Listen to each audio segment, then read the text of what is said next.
Well, we'd like to welcome Don Haggar to our call tonight. He's a candidate for the South Dakota Public Utility Commission. We just have a few ground rules to go through and some housekeeping things to take care of, and then we'll get into our questions. The South Dakota Property Rights and Local Control Alliance, SDPRLCA, thanks you for participating in our 2026 South Dakota Public Utility Commission candidate video survey. As a nonpartisan grassroots organization, SDPRLCA is dedicated to protecting private property rights and maintaining local authority. South Dakota GOP delegates are interested in knowing where the candidates stand on these core issues as they prepare to attend the SDGOP convention later this week. So our ground rules, we'll have you do an introduction for a minute and a half. You've been given 6 questions ahead of time. You only need to answer 5. And so while we're on that topic, of the 5 questions, which one did you wish to skip? I think we'll pass on question number 4. Question number 4. All right, got it. Now on those questions, you'll have a 2-minute response will be allowed, and then we'll have a closing statement of 2 minutes as well. And then upon completion of the video survey, you can go ahead and log off the call. You'll be free to go. Recordings will be posted on our Facebook page, YouTube channel, and website. And we'll go ahead and get started with our introduction. I'd like you to introduce yourself to the voters. Please tell us about your background, your connection to South Dakota, and what specific conviction or event led you to step forward and run as a candidate for South Dakota Public Utility Commission in 2026. Well, thank you, Gail, and thank you for inviting me to be on the Zoom call. I, uh, kind of my background is my family, has been here in South Dakota for 100 years, for, a little over a century. And I live in Sioux Falls now with my wife, and my children are relatively close to here. So that's great. Um, I my background is for most of my career, I was in some sort of finance, either ag real estate, sales and management. I was in ag banking for a while, and I've sold insurance. So my background is largely in that finance area. I also served in the legislature. In fact, my as a freshman, my seatmate was a gentleman named Dennis Fikert. And while in the legislature, I was on appropriations and then later a majority whip. And finally, at the end of my career there, I was the Speaker Pro Tem of the South Dakota House of Representatives. In addition to that, I have worked on, I've lobbied on Regulation Q in Washington, D.C. So I have a wealth of experience dealing with these sorts of issues, and I'm running because I think we are at a pivotal point when it comes to energy in our state. All right, we'll go ahead and start with our first question for the night. It regards eminent domain pipelines and local control.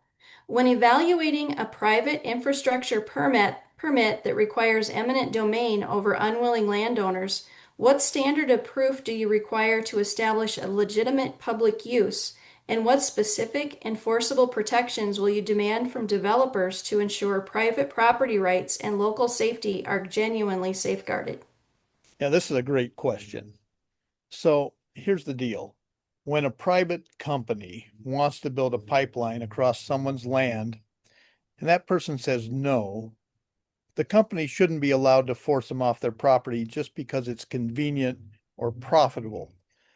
To me, public use means the public genuinely needs it.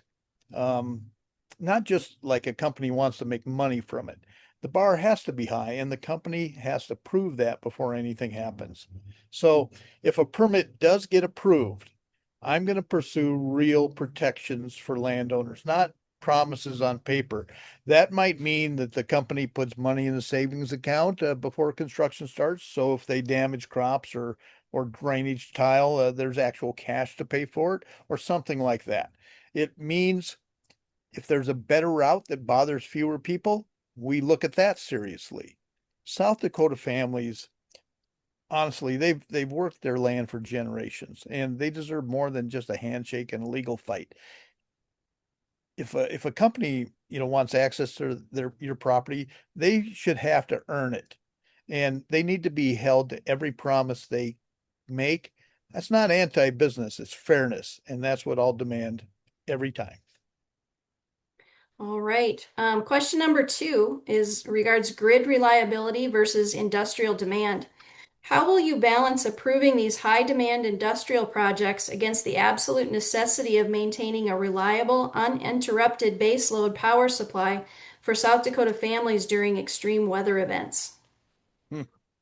That's a issue that really strikes home with me. Here's something I think most South Dakotans, already know. When it's 20 below zero and the wind's howling, the power can't go out. In fact, I had a son uh, who was ventilator dependent, and believe me, it was vital for that power to remain on for him. That's not a political opinion. It's life or death.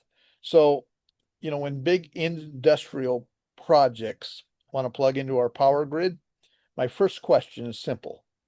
Can our system handle it without putting families at risk? So right now, our grid works because we've got power plants that run all the time, not just when the wind blows or the sun shines. And if we add a big new customer that draws huge amounts of electricity and we haven't added a reliable power to match, and we're setting ourselves up for failure when people need power the most. And in fact, we even should be considering things like small modular nukes. Now, look, again, I'm not against growth. New businesses bring jobs and tax dollars to South Dakota, and that's good. But here's my preference. If possible, we should build the power capacity first and then approve new customers. Don't put the cart before the horse. If a company wants to come to South Dakota, they should show that they're invested in the power that supports them, not just show up and expect families and businesses to absorb the risk here. Growth should make our state stronger, not just leave our neighbors in the dark. All right. Our third question regards ratepayer protections and inflation. When utilities cite grid modernization or inflation to justify massive rate increases, what specific metrics will you use to calculate a fair and reasonable return for the company versus an excessive burden on consumers? Yeah, this is a big deal. In fact, it's probably the most important thing that I've run into, as I've gone across the state during this campaign from McIntosh to Millbank to Yankton to Sturgis. Nobody likes opening their electric bill and seeing it go up again. When the power company says, "Hey, we need more money because of inflation," it's easy to feel like there's nothing you or I can do about it, but that's where the Public Utilities Commission comes in. And that's where I'm going to push back hard. Look, here's how I'll look at it, rate increases. First, I'm going to ask, was this spending actually necessary? If a utility company, for example, made a bad business decision, well, South Dakota customers really shouldn't be the ones that pay for it. And secondly, I'm going to compare really, I think, what they're asking for against similar companies in similar states. And if everyone else is managing fine, well, why aren't they? Right. And here's something I will also be watching closely. If a company's asking customers to tighten their belts, I want to make sure the company's tightening its belt too. A fair return for the company is reasonable, but fair goes both ways. Customers deserve an honest answer for every dollar they're asked to pay, and I'm going to make sure they get one. All right, thank you. Let's go on to, let's see, it's actually question five, but it's our fourth question. Um, regards the role of a commissioner. Do you view a public utility commissioner's primary role as a neutral arbiter strictly bound by the legal record, or as an active watchdog protecting the public from corporate overreach? Are these roles mutually exclusive? That is interesting because some people think that a PUC commissioner is basically a judge. Just sit back, you listen to both sides, you follow the rules, and you call it fair. And then there's others who think the job is to fight for everyday people against big corporations. Well, I've heard people say you have to choose one or the other. Well, candidly, I disagree. You can be fair and you can still be a watchdog. In fact, I think you have to be both. Here's what I mean. The process has to be honest and it should follow the law every time, no exceptions. Every company and every citizen, every case should get a fair hearing. Because look, if I start bending the rules for people I agree with, well, I've broken the system. And eventually that's going to come back and hurt the very people I'm trying to protect. My job is to be a fair referee, but also to make sure the game isn't rigged before it starts. I think South Dakotans deserve both, and I won't apologize for delivering both. All right, our final question before we close regards post-permit enforcement and corporate accountability. Would you support automatic permit suspensions or severe financial penalties if a utility company intentionally bypasses landowner agreements or safety protocols?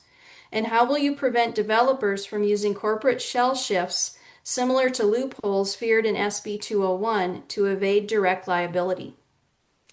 Yeah, that's important. Look, here's a scenario that should bother every landowner in South Dakota. Company gets a permit, makes promises about, I don't know, safety and property protection, and then they break the promise. And when you try to hold them accountable, the company you signed agreements with doesn't even hardly exist anymore. They changed the name, they moved the money, they created a new LLC. Good luck collecting, right? That loophole has to be closed, and I'll fight to close it. If a company violates a landowner agreement or cuts corners on safety, I'm going to pursue automatic penalties. Not we'll look into it, or not months of legal delays. The consequences should probably be written into the permit from day one, so everyone knows exactly what happens when someone steps out of line. Look, it's time to build accountability directly into the permits before the first shovel hits the ground. All right. As we close tonight, as we head toward the South Dakota GOP convention and election, it's vital that voters know how to reach you. For our final 2 minutes, please let the folks know how they can contact you directly, where they can learn more about you, and why you are the candidate that should earn their vote. Well, I appreciate that. Again, thank you for the opportunity to be on this call and visit with you and your viewers. You know, what I've said from the beginning, and I'm still saying it, the the most important elements that we need to pursue here with this PUC race is affordability, reliability, and we've got to protect property rights as well. Those are those are the key. And It's important we get it right. We do it the South Dakota way. I mean, we saw a summit come up here a couple years ago and just abuse property rights and thankfully citizens I think responded to them in the way that they should have, by defeating RL, by defeating Bill 201 and telling Summit that's not the way we do business in South Dakota. So I am the guy, I think, because of my experience. I know how government works. You heard me talk about my legislative experience, but I haven't forgotten who government works for, and it works for you. And it works for South Dakota citizens. And I think that's the key here. Obviously, I think somewhere you may have my website, which is donhagerforpuc.com. And there's a link to contact me there. And but look for me out at the convention. Happy to visit with you in person. And again, I want to thank you for the opportunity here today.